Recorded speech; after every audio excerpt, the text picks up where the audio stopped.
Hi, everybody. Welcome, welcome. So excited to Hello, have you back. welcome team. Woo! Welcome back to episode 5. What did we say? 56. 56. Yeah, we're getting up there, guys. This is really exciting. Yes. So today, we always like to look at some of the issues that we see come up consistently when we are doing our therapy work during the week. And one of the things that we've seen a lot in the last couple weeks is problem solving issues and what enabling someone else in your life looks like and how that can impact you.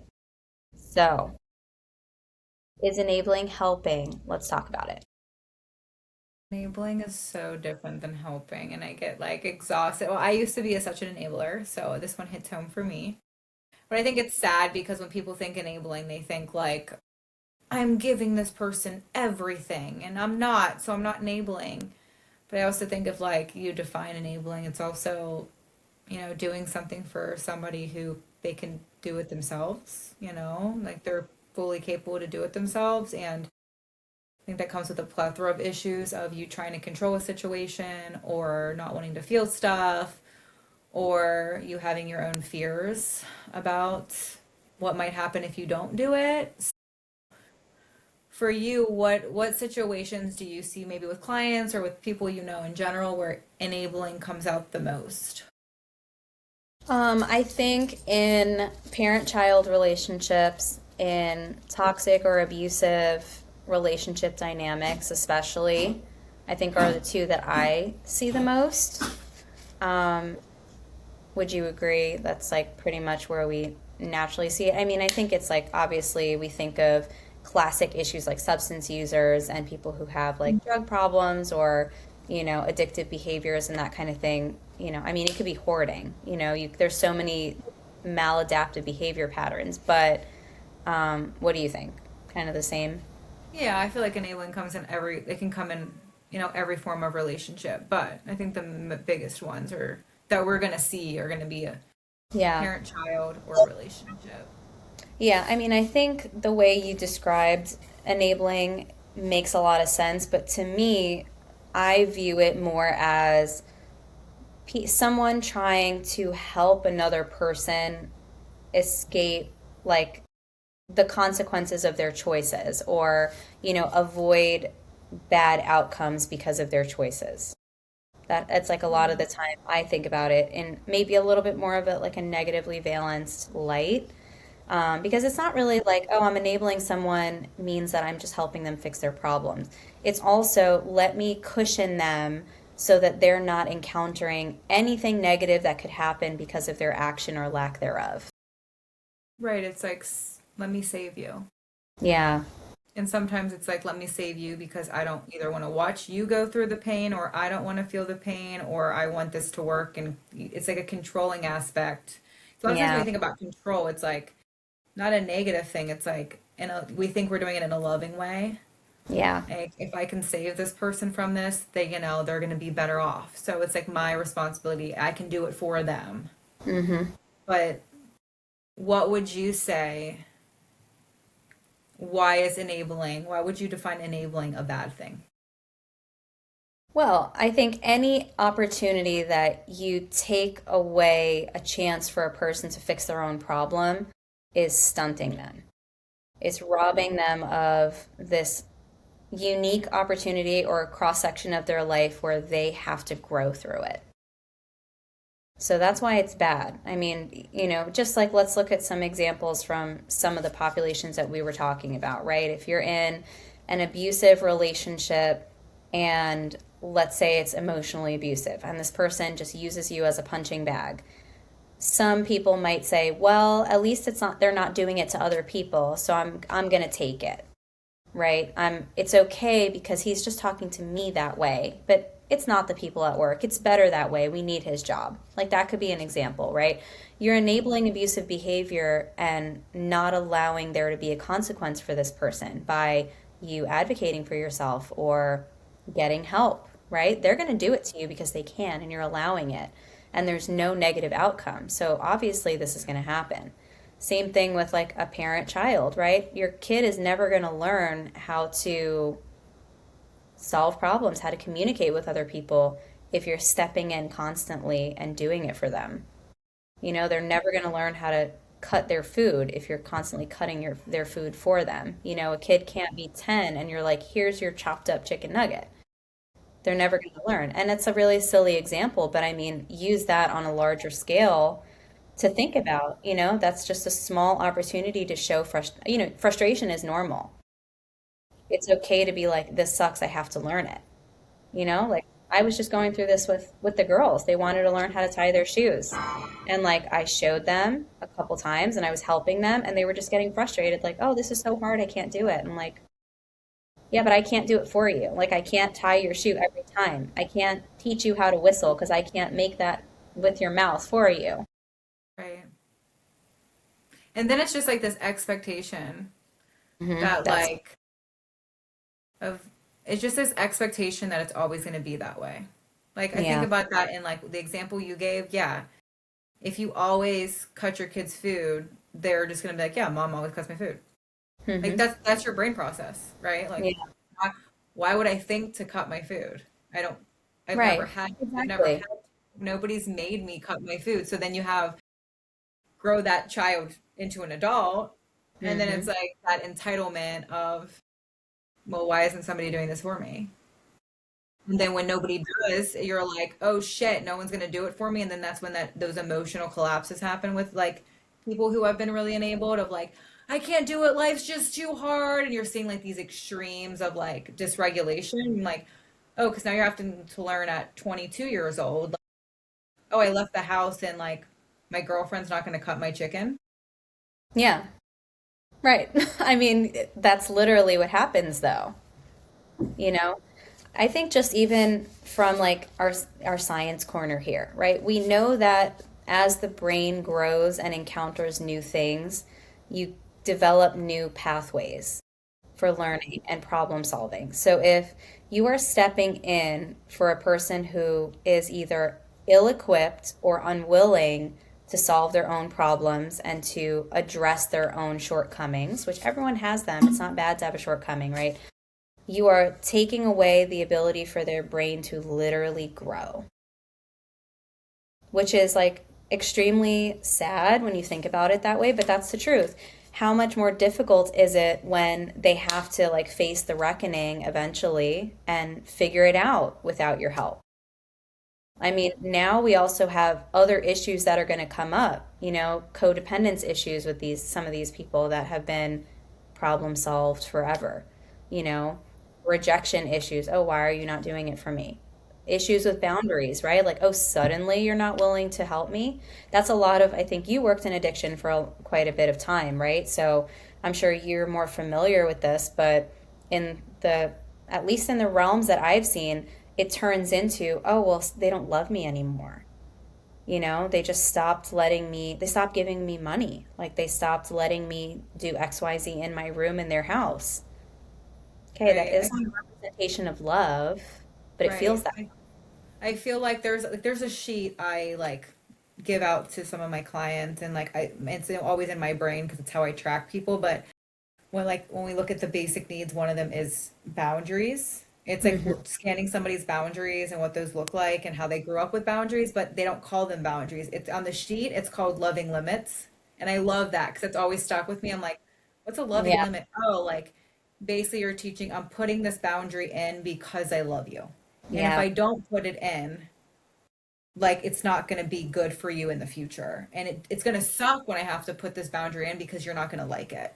right. And I'm not going to like it as a parent or anybody to watch you struggle, but I Yeah, have to because I love you so much, right? yeah, So I right. think about that when I think about addiction. When you're saying that, like, I think the hardest thing I saw in addiction was yes, my pain was with the client because, hmm like, when somebody is really, hooked on drugs or alcohol, it's a sad, sad thing.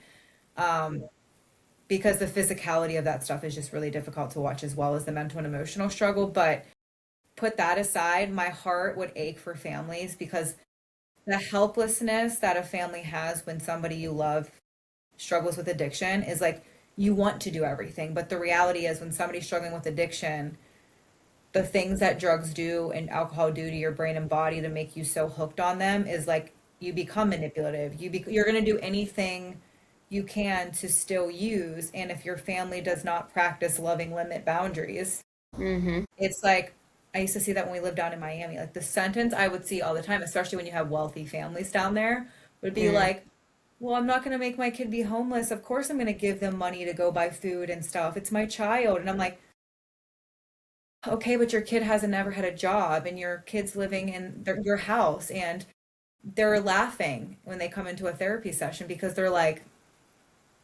I don't have to get clean because my parents, like, they're going to keep dishing the bag. Yeah. And so there's manipulation game that goes on when you have like a hard say hard no. Like we love you so much that we're not giving you zero, we're giving you $0 and you want food? I have food Well, in the fridge. right. Or I'll order you takeout. Mm-hmm. But like the enabling of letting somebody walk all over you, letting somebody be mean to you, like because like I think about that in addiction too because it can get really nasty. But Yeah. I definitely think enabling happens because you feel so helpless, Yeah. and so you're trying to help, but it just Right. becomes enabling because you don't want to feel the pain. Yeah. Yeah, I agree. I mean, right before we hopped on, we were talking a little bit about, like, I talk with some of my clients in regard to an enabling behavior. Like, are you problem solving with someone, which means you're walking them through what needs to happen for things to be different? Let's look at this together. It's like a machine with parts. What's not working? Versus, are you solving problems for that person? Like, I got you. I'm going to take care of it and I'm going to handle it. And that's not to say that that's always contraindicated, right? Like there are times when you're like, I got it, I'll handle it. But not when someone is basically reliant on you to like drive the car of their whole life. And that's the difference. It's okay to sit with someone and say, here's the problem. Okay, your behavior sucks. My boundaries suck. These things are going to change whether you like it or not. You are missing these pieces, right? Let's work on it together. That's okay and that's healthy. But there comes a point, I think, where we kind of don't give someone the chance to make decisions and fail because that's uncomfortable, you know? And at that point, that's when it becomes like maladaptive. It's okay to fail at something because that builds grit, it builds hardiness, it builds resilience, which are things that like you need to have a successful life. Right. Right. Which my thought when you said that is like we talked about this before we got jumped on here. I think it plays out in relationships a lot because of fear. Yeah. Like Mm-hmm. if I see somebody's potential or I'm gonna have emotions about it if this person doesn't do X. Like Yeah.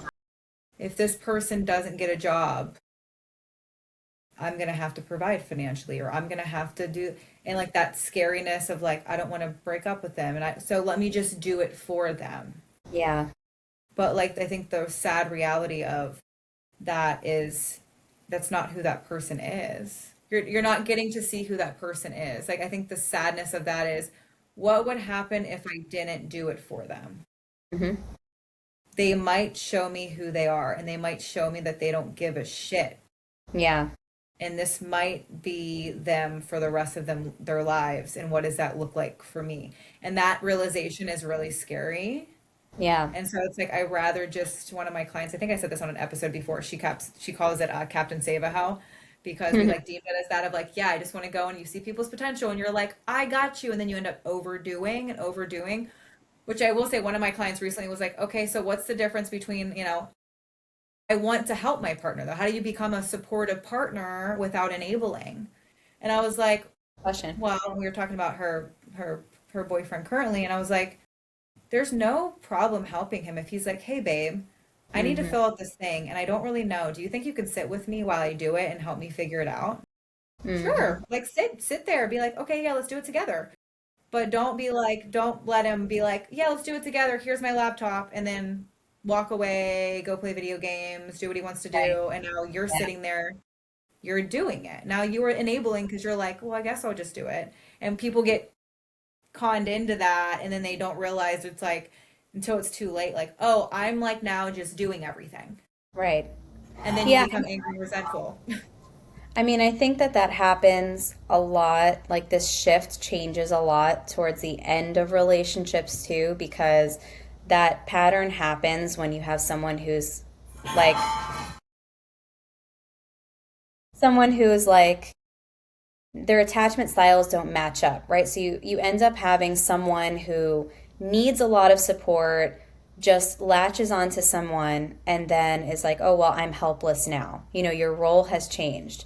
And then the other partner is like, "Oh, sure, I will take over for that because you are emotionally needy and you have a void, right? So I'm going to fill that for you and make you feel loved. And the way I'm going to make you feel loved is just by smothering you with all the things. I got it. I have a handle on it. Don't worry. Like, do your thing." So then what happens? The resentment builds, and then that detachment happens. Like, well, what happens if I don't do XYZ for you anymore? Then you'll appreciate me.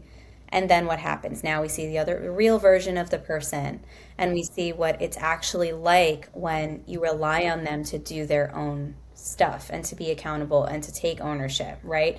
Oh, well, now I'm floundering because I don't know how to do anything. And then you've got, oh, well, is this weaponized incompetence? Like all this stuff happens. It's a really horrible cycle, but it's true, right? Well, but I never had to do it. I hear that all the time, like from couples, right? She always took care of it. I don't know how to do it. Okay, well, you should know how to do it. Like it's common sense, you know? And like that's what bothers me like so much. I think weaponized incompetence is a whole other topic that not just for men, obviously, but like we will get there. We have to talk about this because it's so pervasive, but it goes hand in hand with enabling, right? You do everything for someone and then they're like, "Oh, I don't know how to grocery shop," you know? And you're like, "Here's a literal picture of what I'm asking you for." "Oh, well, I don't know." I think the Because example Google's that good. pops in my head when you, and again, we can go on a tangent if we do an episode about that, is like we've done a lot about like pregnancy and postpartum and parenting, right? And I always think about when you have a mom and a dad. I hear this a lot with couples, like you have a newborn baby and the dad's like, I feel uncomfortable, I don't know what I'm doing. So the mom's like, okay, fuck it, I got it. And then the baby gets sort of like, I don't. She always cries because like She she wants don't you. always cry. She just wants mom. And the mom's like, fine, fine. Yeah. And so every time mom says fine, Yep. It's I'm like, that's reinforcing. enabling because all you're doing is saying, I'm not going to give my child the chance to get comfortable with dad. And because he's saying, I can't help me, Mm-hmm. you're not saying, cool, I'll sit with you. I know she's uncomfortable with you, but like, let's work as a team. And Yeah. that way I don't have to always take the punch, right? I don't have to always be the only one. Cause then guess what? Then you're in that first year of postpartum and you're exhausted because you're like, oh, every time baby cries, but go get her because she knows she only calms down because when you grab her. Right. And then But it's anger and see, yeah, resentment. I love this example specifically because I think it really does beautifully illustrate what we're talking about, that the enabler is the one who suffers ultimately. Because yes, the person who's enabled, they're in a deficit now. The skills are missing and the ownership and the intention is missing. But the person who ends up doing double duty is the person who's trying to just deal with it, fix the problem, right? Because now the burden is yours and you're resentful and you end up being the one who's always the go-to person to fix everything. Right. Now, I think so. Like when I think about that example, that could be healthy if your husband does do it sometimes and you are just more preferred or you want to, like, babe, I know you can, but please just give her to me. Like I rather Right. just have her right now. But Yeah. you're like, oh, my man's capable. Right. That's like, here, let me help you. You've had a long day. Like I got it. Like Yeah. so I think that's like when people are like, well, what's the difference between helping and enabling? It's like you can really want to do something, but is it hindering or is it an issue down the line if you kind of flip the answer, Yeah. right? Right. Like if I say now I got it, but if I say tomorrow I don't got it, is there going to be this flipping of an issue? Right. And so I think that's how you can gauge it. It's like if can you say no? Like that's like when we Mhm. talked about Yeah. boundaries. Like if I can say no, like today I don't want to do it, and that other person's like, okay, like I got it today, I can figure it out, then Right. it's probably helping. It's Yeah. probably I want to help you sometimes, not every time you come, I'm just doing it for you. Right. Yeah. I think that's a good question to ask. If putting up a boundary is an option, it's not enabling. Or if it's putting up a boundary without resistance. Yeah. You Yeah. know, because sometimes you're gonna just be in a pattern with someone where you're helping and it's healthy, and then you're like, oh yeah, not today. And then they're like, really? You know, it could feel uncomfortable, but they're like, okay, well, I guess. But if it's something that it becomes a conflict, then you know, okay, radar's up. Like this is a problem. Yep. And why I think enabling, maybe we just never have talked about enabling. Enabling, how that's how we got to boundaries. Yeah. I feel like enabling probably should have been that topic talked about before. Enabling Hmm. starts, what do you need to not enable? A boundary, Yeah. right? Because that's what's next. Like, oh, okay. In order for me to practice how to not enable, I have to know how to say no, set a boundary, figure out my own needs, Yeah. or figure out why I have a pull to do this so much. Like for me, I know it was my example is like I would start feeling, we've talked, me and you have talked about this before, but Yeah. like when you're such a genuine like person and you want to see people grow and all that stuff, I think that's like a great quality. I have that quality. I Yeah. love that quality about me, but I have to tread lightly Yeah. because I'm like, that's my best quality, but it's also the quality that will get me in trouble because I will overdo it. Hmm. And I think I've gotten a lot better at that, but I can still feel my pull sometime to be like sometimes with my man, I have to say this. There was a conversation we went to, he started talking about something and I was like, I could feel myself being like wanting to take over. I felt Yeah. it. I'm like, oh, here's my like, oh, let me just do it. Let me just, but I'm like, I was like, I think I need to be quiet because I insert myself when Hmm. sometimes you don't want me to insert myself and I take it upon myself to do it. And he was like, yes, you, it's like and he's not wanting me to do it, which is the funny Yeah. thing. Like, Right. I didn't ask you to help. I didn't ask you to take over. I was just talking about something and I instantly am like, well, you know what how I think you should do it, or let me do this. I think it'd be easier if you let me do it this way. And I'm like, let me make your life easier when nobody asked me to make their life easier. Right. Right. And I think that's like a Yeah. fine line to tell yourself, like, how do I just stay in my own lane sometimes? I think all of that makes sense. Now, the question I have for you with what we were just talking about, with like your tendency to kind of swoop in, right? Do you think that there are people with different personality types, like people who tend to people please, or, you know, more type A people that are a little bit more vulnerable to this pattern of fixing and enabling behavior? I don't know if I would, I'd have to sit and think about that one. I think, because like, I don't consider myself a when you said that, I'm like, well, I don't consider myself a people pleaser.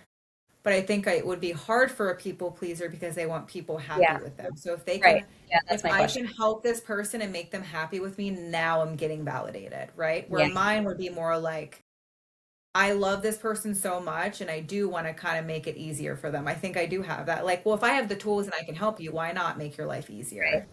Yeah. I want to see you grow. I want to see you succeed. So, like, yeah, I got you.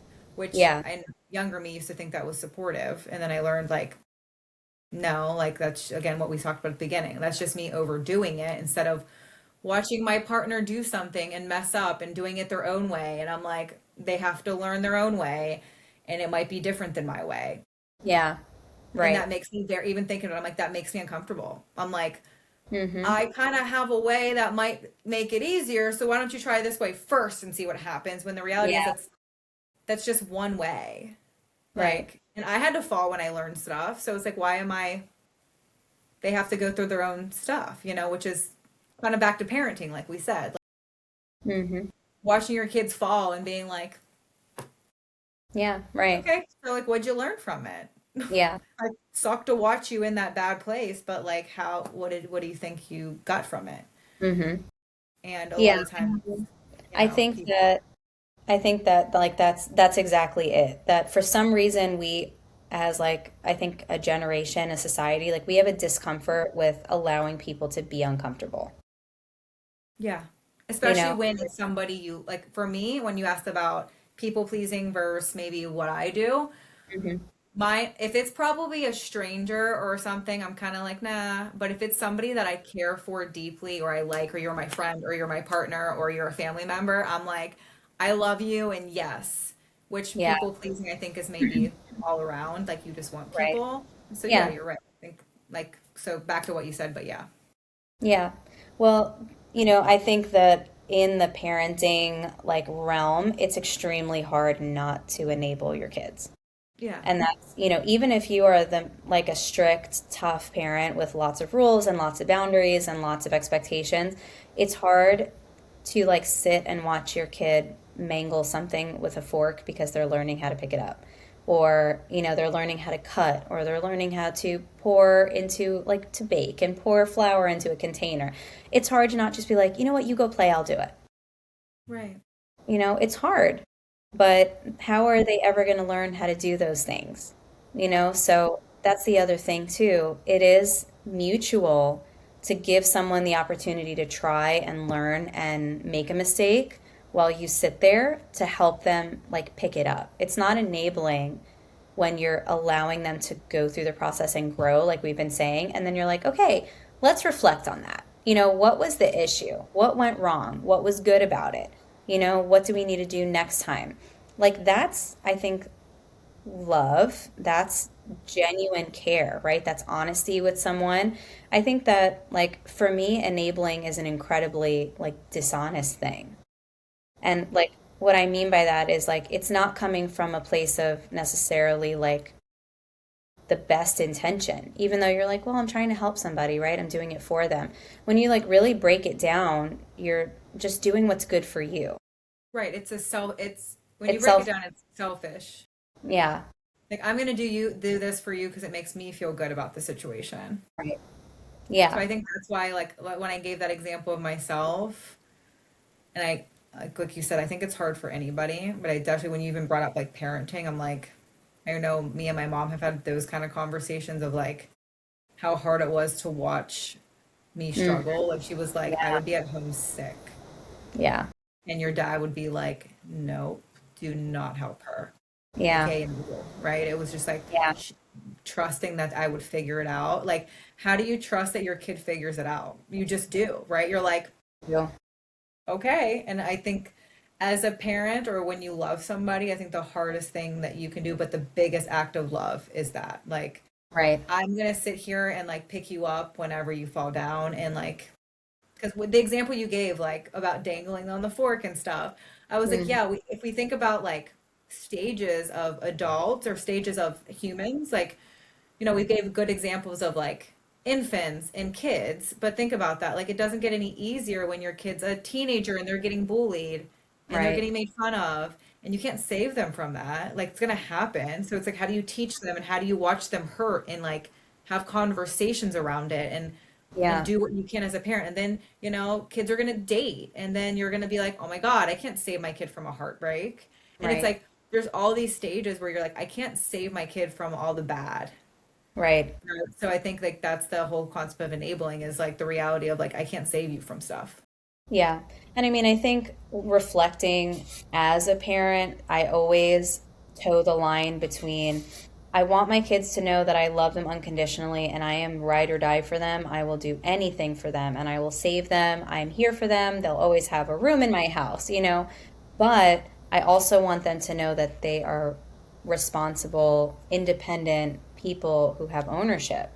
So, you toe the line between I'm going to rescue you from everything, which you can't do.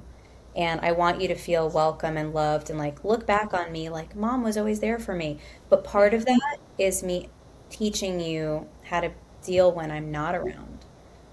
I know I can handle 98% of things, so the 2% that I need her, she's there. I think that's the fine balance. You don't want your kid or your spouse or your friend or family 100% reliant on you for everything.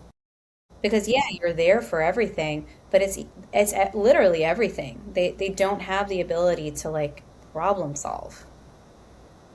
I think like that's something that we teach in therapy. Like the goal is, unless you just want to talk to somebody for the rest of your life, right? Like come to me for the rest of your life. The goal is for you not to need me all the time? And that way, if you're like, hey, can I check in once every 6 months? Perfect, right? And I know people are like, oh, that's so weird to like, but that's what I tell people when I start. Like, I want you to get to a place where one day you're like, hey, like, I got a good handle on this. we're Right. Or good. like what my You know? client said the other day, and she comes regularly, Yeah, like a few times, maybe twice a month, but like she's came to me for a long time, but she was like, you know what I love about my therapy sessions now? I come because I want to, not that I feel like I need to. But when she was younger, she would come and be like, I'm gonna walk into this room and probably freak out because I need to be right back in here next week and I don't right. know what to do when something comes up. And I'm like, we'll get it, right? So now she's like, it's such a relief just to be like, all right, I'm gonna go keep working on myself. But like if I really needed to cancel or if I really didn't want to come, Good. like it's I really Yeah, don't care. right. So that is the goal. And Hmm. I think that's the goal of a parent too. Yeah, Like to raise your kids enough, like granted, yeah, they're gonna have their own mental and emotional issues because no parent's perfect, but raise your kids enough that like they become adults that don't need you. yeah, And right. a lot of times when you see enabling, it's like hard because you'll see these kids collapsing and not able to do stuff themselves because it's that huge curve, because it's not, my parents watched me suffer and were there and struggle. And now, guess what? I'm 20 years old and I can figure it out. It's like, oh, now I'm in my mid 20s and life's smacking me in the face because I have to either choose to set boundaries with my parents. So I'll see that sometimes too. Like that's Mm, the opposite of like when people are waking up like in their mid 20s, maybe early 30s. I've seen some people like I know I was an enabled child and they see it and they're like it hindered me and I have to be the one to like guys stop helping me and then you have to force it on like yourself. yeah. That one I think would be very very difficult. Hmm. Yeah, to recognize that you're lacking and need freedom and need to figure it out.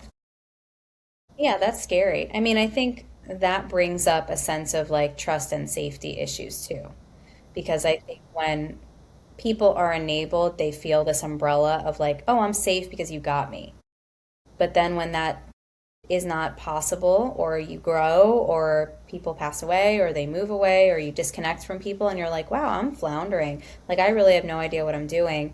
How can I trust anybody? Because the people who are supposed to like love and protect me, like, set me up for failure. Yeah. I know some people might disagree with this sentence, but I'm going to say it. I Hmm. feel like the people I at least personally admire the most, and maybe it's Yeah. because the way I was raised and how I was set up, but like, and I strive to this when I see my clients as well and heart like do their healing with them is like, I want to set you emotionally and mentally up so well that if nobody gave you anything, your partner left you, your parents couldn't help you financially, physically, anything, Hmm. that you would be like, I got this. Yeah. Like, and all the other stuff that's helpful, great, you have it. But the confidence that is to say, my partner could leave me and I would figure it out. My Yeah. parents could cut me off, or my parents could not give me anything and I would figure it out. Right. Is like a different type of like confidence that Yeah. people have and you see because it's like, oh, like I can handle like everything by Yeah. myself. Now, do I think Right. that's always healthy? No, I'm not saying go No. do life by yourself. I'm No. saying everything else is now like a good add-on to your life, not a necessity. Right. But when people need it, it's like, well, and you hear that all the time. Like, I can't cut my parents off because they pay for stuff. I can't cut my partner off because what would my life look like? You're like, no, like because what if something does happen and then you're gonna crash? Well, yeah, and then exactly. I mean, that's what would happen. And you can see that. Okay, well, you're so dependent on this person or this situation that inevitably when it disappears, it's going to be a disaster. Not even just a little bit bad. Like you're going to spiral and it's going to be really tough. I know. So, I think that that's important to recognize and to kind of point out to people when they're going through this type of relationship or when they're in an enabling relationship as the enabler, like you understand that when this ends, somebody's going to go through it. Probably everyone. Like, is that preferred or should you maybe dial it back a little bit now? Teach them lessons? Um, oh, I mean, this topic, like, it is so central, right, to so many things that happen that This is why we need boundaries, guys. Like this is why we need just expectations of roles and relationships and firm boundaries and limits. Yes, and before we end, I'm gonna say all of us actually struggle with this. Yeah.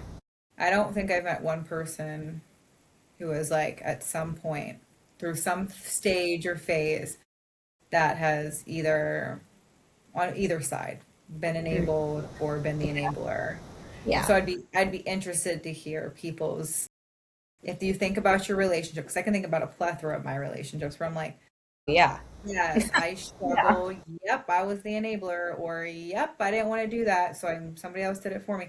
Like just Hmm. to look at your life and just be curious, like where might I enable? I think would help you learn a lot about yourself.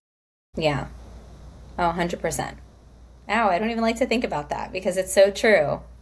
I know. That's why I gave my example because I hate it, and I'm It's so I uncomfortable. think it's Yeah. crazy. It's crazy because I said it to Sandy too. I was like, it's very difficult when you're aware of something, but you know in real time you're like, I'm still struggling with it, or it still comes up, and like I know I do Yeah. it, but here I am again, and like there's times I Right. do it where I'm like, why is this pull for me so hard just to sit here and shut up and watch you struggle with this? Because like Mhm. it's that feeling you mentioned, Yeah. oh, I'm ooh, uncomfortable. Yeah. yeah, I'm uncomfortable because let me make this easier for you. And just to sit there and watch you struggle, ugh, no.